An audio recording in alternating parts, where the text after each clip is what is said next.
ಬಾಲಕಿಗೆ ಅಪ್ರಾಪ್ತ ಬಾಲಕನಿಂದ ಚಾಕುವಿನಿಂದ ಇರಿದಿರುವಂತ ಘಟನೆ ನಡೆದಿದೆ. ಇದು ನಡೆದಿರುವಂತದ್ದು ದಕ್ಷಿಣ ಕನ್ನಡ ಜಿಲ್ಲೆಯ ಪುತ್ತೂರಿನಲ್ಲಿ ಕೊಂಬೆಟ್ಟುವಿನಲ್ಲಿ ಈ ಘಟನೆ ನಡೆದಿದೆ. ಬಾಲಕಿ ಕೈಗೆ ಇರಿದು ಪರಾರಿಯಾಗಿರುವಂತದ್ದು ಬಾಲಕಿಗೆ ಅಪ್ರಾಪ್ತ ಬಾಲಕನಿಂದ ಚಾಕುವಿನಿಂದ ಇರಿಯಲಾಗಿದೆ. ಎಂತೆಂಥ ಘಟನೆಗಳು ಬರ್ತಾ ಇದೆ ನೋಡಿ. ಈಗಷ್ಟೇ ನೋಡ್ತಾ ಇದ್ವಿ 16 ವರ್ಷದ ಒಬ್ಬ ಬಾಲಕ ಸಾವನ್ನಪ್ಪಿದ್ದಂಥದ್ದನ್ನ ಆತ್ಮಹತ್ಯೆ ಮಾಡ್ಕೊಂಡಿದ್ದ. ಈಗ ಒಬ್ಬ ಬಾಲಕಿ ಕೈಗೆ ಇರಿದು ಪರಾರಿಯಾಗಿದ್ದಾನಂತ. ಕೊಂಬೆಟ್ಟುವಿನ PU ಕಾಲೇಜಿಗೆ ಸೇರಿದಂಥ ವಿದ್ಯಾರ್ಥಿಗಳು ಇಬ್ರು ಕೂಡ ನಿನ್ನನ್ನ ಲವ್ ಮಾಡ್ತೇನೆ ಅಂತ ಹೇಳಿದ್ನಂತೆ ಬಾಲಕ. ಆ ಸಂದರ್ಭದಲ್ಲಿ ಬಾಲಕನನ್ನ ನಿಂದಿಸಿದ್ದಾಳೆ ಬಾಲಕಿ, ಬೈದಿದ್ದಾಳೆ. ಅವಾಗ ಇದರಿಂದ ಕೋಪಗೊಂಡು ಚಾಕುವಿನಿಂದ ಇರಿದು ಪರಾರಿಯಾಗಿದ್ದಾನೆ. ಇಂತೆಂಥ ಮನಸ್ಥಿತಿಯ ಮಕ್ಕಳಿದ್ದಾರೆ ನೋಡಿ. ಈಗಷ್ಟೇ ಒಬ್ಬ ಹುಡುಗ ಸಾವನ್ನಪ್ಪಿದ್ದದ ಬಗ್ಗೆ ತೋರಿಸ್ತಾ ಇದ್ವಿ. ಮತ್ತೊಬ್ಬ ಬಾಲಕನ ಮನಸ್ಥಿತಿ ಲೆಕ್ಕ ಹಾಕೊಳ್ಳಿ. ಆತ ಚಾಕುವಿನಿಂದ ಇರಿದಿದ್ದಾನೆ. ಬಾಲಕಿಗೆ ಪ್ರಪೋಸ್ ಮಾಡಿದ್ದಾನೆ, ಆಕೆ ಒಪ್ಕೊಂಡಿಲ್ಲ, ಬೈದಿದ್ದಾಳೆ. ಈ ಕಾರಣಕ್ಕೋಸ್ಕರ ಚಾಕು ತಗೊಂಬಂದು ಆಕೆಗೆ ಎರೆದಿದ್ದಾನೆ. ದಕ್ಷಿಣ ಕನ್ನಡದ ಕೊಂಬೆಟ್ಟುವಿನಲ್ಲಿ ನಡೆದಿರುವಂಥ ಒಂದು ಘಟನೆ ಇದು. ದಕ್ಷಿಣ ಕನ್ನಡ ಜಿಲ್ಲೆಯಲ್ಲಿ ಒಂದು ದಕ್ಷಿಣ ಕನ್ನಡ ಜಿಲ್ಲೆ, ಮತ್ತೊಂದು ಉಡುಪಿ ಜಿಲ್ಲೆಯಲ್ಲಿ ಸಾವಾಗಿರೋದು.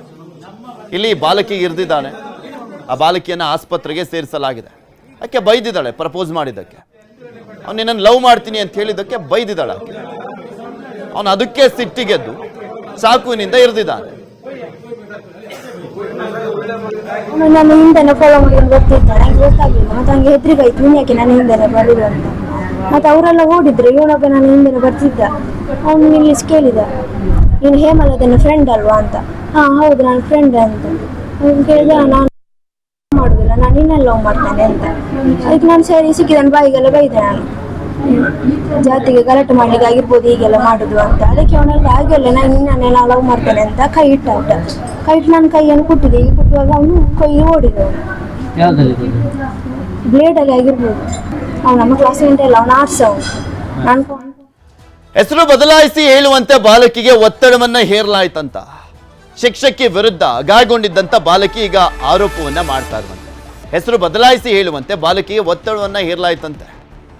ಈ ವಿಚಾರಕ್ಕೆ ಸಂಬಂಧಪಟ್ಟಂತೆ ಶಿಕ್ಷಕಿ ವಿರುದ್ಧ ಗಾಯಗೊಂಡಿದ್ದಂಥ ಬಾಲಕಿ ಆರೋಪವನ್ನ ಮಾಡ್ತಾ ಇದ್ದಾರೆ. ಶಿಕ್ಷಕಿ ವಿರುದ್ಧ ಗಾಯಗೊಂಡಿದ್ದಂಥ ಬಾಲಕಿ ಈಗ ಆರೋಪ ಮಾಡ್ತಾ ಇರುವಂಥದ್ದು. ಕೈಗೆ ಗಾಜು ತಾಗಿದೆ ಅಂತ ಹೇಳಲಿಕ್ಕೆ ಒತ್ತಾಯವನ್ನ ಮಾಡಿದ್ರಂತೆ. ಕೈಗೆ ಗಾಜು ತಾಗಿದೆ ಅಂತ ಹೇಳ್ಬಿಡು, ಅವನ್ ಚುಚ್ಚಿಲ್ಲ ಅಂತ ಹೇಳ್ಬೇಡ ಅಂತ ಹೇಳಿರುವಂಥದ್ದು. ಪುತ್ತೂರಿನ ಆಸ್ಪತ್ರೆಯ ಮುಂದೆ ಸೇರಿದಂಥ ಜನಸ್ತೋಮ, ಸ್ಥಳದಲ್ಲಿ ಬಿಗುವಿನ ಸ್ಥಿತಿ. ಪೊಲೀಸರು ಸ್ಥಳಕ್ಕೆ ದೌಡಾಯಿಸಿದ್ದಾರೆ. ಜನರನ್ನ ಆಸ್ಪತ್ರೆಯಿಂದ ಹೊರಗೆ ಕಳಿಸಿದ್ದಾರೆ ಪೊಲೀಸರು. ಶಿಕ್ಷಕಿ ಒತ್ತಡವನ್ನು ಹಾಕಿದ್ದಾರೆ.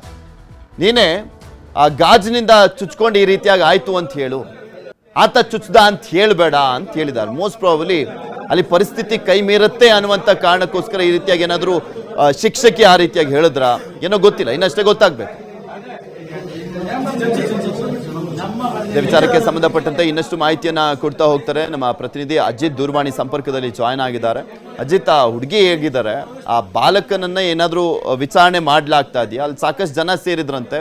ಹೇಗಿದೆ ಪರಿಸ್ಥಿತಿ ಅಲ್ಲೀಗ?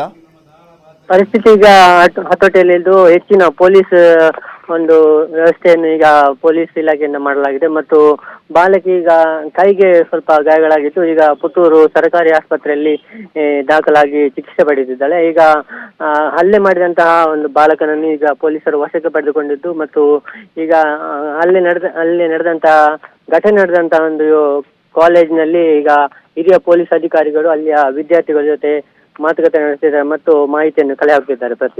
ಈಗ ಆ ಬಾಲಕಿಗೆ ಒತ್ತಡವನ್ನು ಹೇರಿದ್ರಂತೆ ಶಿಕ್ಷಕಿ. ನೀನೇ ಗಾಜಲ್ ಚುಚ್ಕೊಂಡೆ ಅಂತ ಹೇಳು, ಆ ಬಾಲಕನ ಹೆಸರು ಹೇಳ್ಬೇಡ ಅಂತೆಲ್ಲ ಈ ಪ್ರಕರಣವನ್ನ ತಿರ್ಚುವಂತ ಕೆಲಸ ಆಯ್ತಂತಲ್ಲ, ಹೌದಂತ? ಆ ಶಿಕ್ಷಕಿ ಏನಾದರೂ ಹೇಳ್ತಾ ಇದಾರೆ ಇದ್ರ ಬಗ್ಗೆ? ಯಾಕೆ ಹೇಳಿದ್ರಂತೆ ಆ ರೀತಿಯಾಗಿ? ಬಾಲಕಿಗೆ ಹಲ್ಲೆ ನಡೆದಂತ ವಿಚಾರದ ಸಂಬಂಧಪಟ್ಟಂತೆ ಶಿಕ್ಷಕಿ ಆಕೆಯನ್ನು ಆಸ್ಪತ್ರೆಗೆ ಸಾಗಿಸುವ ಸಂದರ್ಭದಲ್ಲಿ ಈ ಒಂದು ವಿಚಾರವನ್ನು ಹೇಳುವಂತೆ ತಿಳಿಸಿದ್ದಾರೆ. ಯಾಕೆಂದ್ರೆ ಈ ಒಂದು ಪುತ್ತೂರು ಎನ್ನುವಂತ ಸ್ಥಳ ಅತ್ಯಂತ ಕೋಮು ಸೂಕ್ಷ್ಮ ಪ್ರದೇಶವಾಗಿದ್ದು, ಈ ಒಂದು ಘಟನೆ ಮುಂದೆ ಕೋಮು ಬಣ್ಣ ತಿರುಚಲಿರಲಿ ಅನ್ನುವಂತ ಕಾರಣಕ್ಕಾಗಿ ಶಿಕ್ಷಕಿ ಈ ಒಂದು ವಿಚಾರವನ್ನು ವಿದ್ಯಾರ್ಥಿಗೆ ಹೇಳಿರುವಂತದ್ದು ಮಾಹಿತಿ ಅನ್ನುವಂತ ಇಂಟೆನ್ಷನ್ ಅಲ್ಲಿ ಹೇಳಿರುವಂತ ಸಾಧ್ಯತೆ ಇದೆ. ಅಂದ್ರೆ ಆ ಬಾಲಕ ಬೇರೆ ಕೋಮಿಗೆ ಸೇರಿದಂತವನ, ಈಕೆ ಚುಚ್ಚಿದಂತವನು? ಹೌದು, ಎರಡು ಕೂಡ ಭಿನ್ನ ಕೋಮಿಗೆ ಸೇರಿದಂತ ವಿದ್ಯಾರ್ಥಿಗಳಾಗಿರುವ ಕಾರಣಕ್ಕಾಗಿ ಕೋಮು ಗಲಭೆ ಇರಲಿ ಅನ್ನೋ ಒಂದು ಉದ್ದೇಶದಿಂದ ಈ ಒಂದು ಮಾಹಿತಿ ಹೇಳುವಂತ ಸಾಧ್ಯತೆ ಇದೆ ಪ್ರತೀಕ್. ಈಗ ಈ ಪರಿಸ್ಥಿತಿ ಎಲ್ಲ ಹತೋಟಿಗೆ ಬಂದಿದ್ಯಾ? ಪೊಲೀಸರು ಅಲ್ಲೆಲ್ಲ ಪ್ರೊಟೆಕ್ಷನ್ ಕೊಟ್ಟಿದ್ದಾರಾ? ಹೆಚ್ಚಿನ ಸಂಖ್ಯೆಯ ಪೊಲೀಸರನ್ನು ಈಗಾಗಲೇ ಆಸ್ಪತ್ರೆ ಸುತ್ತಮುತ್ತ ನಿಯೋಜಿಸಲಾಗಿದ್ದು, ಈಗ ಇಲ್ಲಿ ಸೇರಿದಂತ ಜನಗಳನ್ನು ಕೂಡ ಪೊಲೀಸರು ಹಿಂದೆ ಕಳಿಸುವಂತ ಒಂದು ಪ್ರಯತ್ನದಲ್ಲಿ ನಿರತರಾಗಿದ್ದಾರೆ ಮತ್ತು ಈಗ ಪರಿಸ್ಥಿತಿ ಶಾಂತವಾಗಿದೆ. ಈಗ ಬಾಲಕ ಪೊಲೀಸ್ ಕಸ್ಟಡಿಯಲ್ಲಿ ಇದ್ದಾನಾ?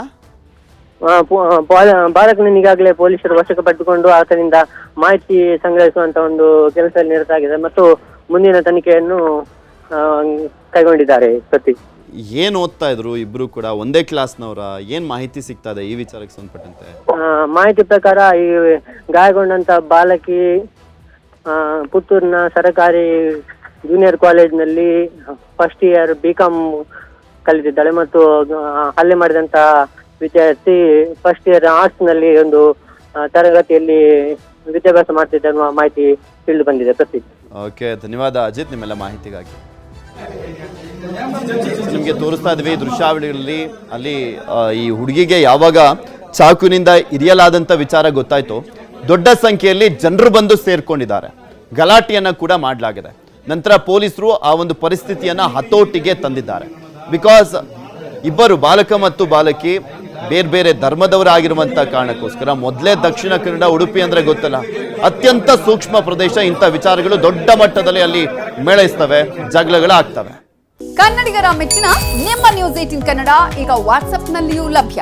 ಕರ್ನಾಟಕ ಮತ್ತು ದೇಶ ವಿದೇಶದ 360 ಡಿಗ್ರಿ ಸುದ್ದಿ ವಿವರವನ್ನ ನೀವು ನಿಮ್ಮ ಕೈ ಬೆರಳುಗಳಲ್ಲಿಯೇ ಪಡೆಯೋದಿಕ್ಕೆ ಈ QR ಕೋಡ್ ಅನ್ನ ಸ್ಕ್ಯಾನ್ ಮಾಡಿ.